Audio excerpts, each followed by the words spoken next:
Stalker 2's introduction directly calls back to 2007's Shadow of Chernobyl, with your character being driven through Chernobyl's exclusion zone on the back of a flatbed lorry. Unlike the original, you're not a nameless amnesiac stalker though. You're Skiff, a young stalker who has teamed up with a scientist named Herman to conduct a clandestine experiment in the zone using a particularly unusual artifact. While the background of both characters is only thinly sketched out, one thing is clear enough. Skiff is desperate for whatever reward he expects for his work, and he'll either come back with results or not come back at all. This opening chapter, which doubles as the tutorial, is a linear whistle-stop tour of the zone's hazards and horrors.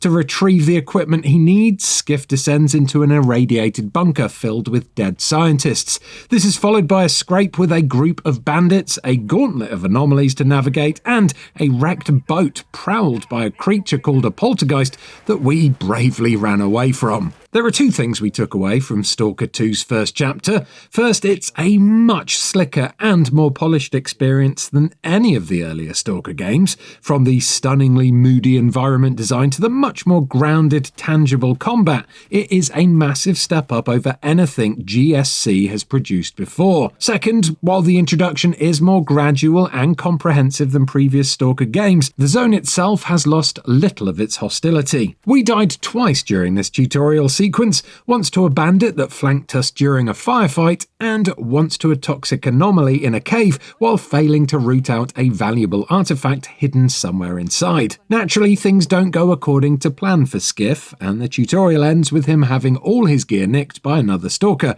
before being almost eaten alive by mutant dogs.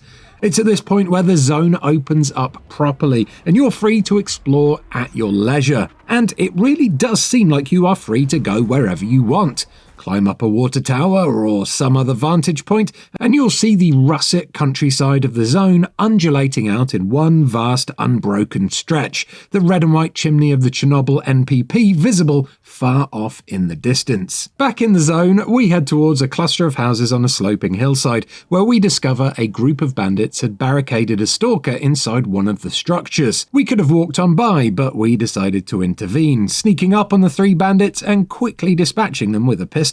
The stalker, whose name is Zorik, rewards us with the location of a nearby stash of equipment, but he also asks us if we'll help him rescue another stalker that the bandits abducted, named Gloomy. We agree and head to the red brick building complex where Gloomy is allegedly being held, and that's where we have our first proper firefight. While combat is more refined than the earlier games, it's still distinctly Stalker. Some of the similarities are very specific. Aim down the sights of your weapon, for example, and you can trace your bullets as they arc through the air, helping you adjust trajectory for longer shots. Human enemies are also surprisingly durable unless you shoot them in the head, which is nearly always an instant kill. Broadly though, it's the combination of thoughtful positioning, tense corner peeking, and frantic bursts of movement that mark the combat out as Stalker. We assaulted the complex using a low-quality submachine gun, which jammed after just 2 shots. We then dashed into cover to try and unjam it, but the bandits immediately flushed us out with a grenade. We then managed to find fresh cover behind a tree, but not before taking multiple shots to the body, which required patching up with bandages. It's tough, nasty, exhilarating stuff, and although the AI can be spotty, sometimes rushing you in a way that leaves them exposed, it's generally adept at outfoxing you. After rescuing Gloomy, which he isn't particularly grateful for... Well, who sent you? Richter or that asshole Zorik? We pursued the main objective, leading us to a settlement that's divided in its loyalties. On the one hand, there are veteran stalkers who are unofficially represented by a fellow called the Gaffer, and on the other is a paramilitary group led by one General Zotov. Both want me to find a stalker named Squint who is accused of murdering one of Zotov's men.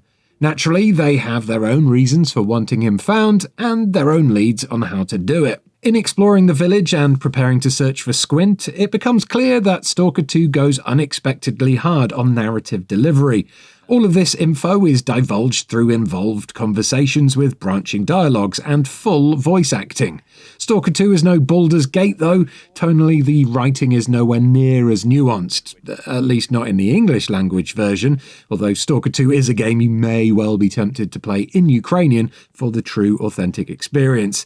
That said, the English voiceover is a vast improvement over that of the original trilogy. Yet, while Stalker 2's extra narrative heft is surprising, this is a series that has always thrived on its systems. How the zone and its inhabitants interrelate with the player and each other. In our short time in the zone, we saw these systems at play frequently. In one example, we were sneaking around the wall of a compound when a mutant rushed us from the side, only to trigger a fire anomaly just before it attacked us, causing it to run squealing off back into the zone.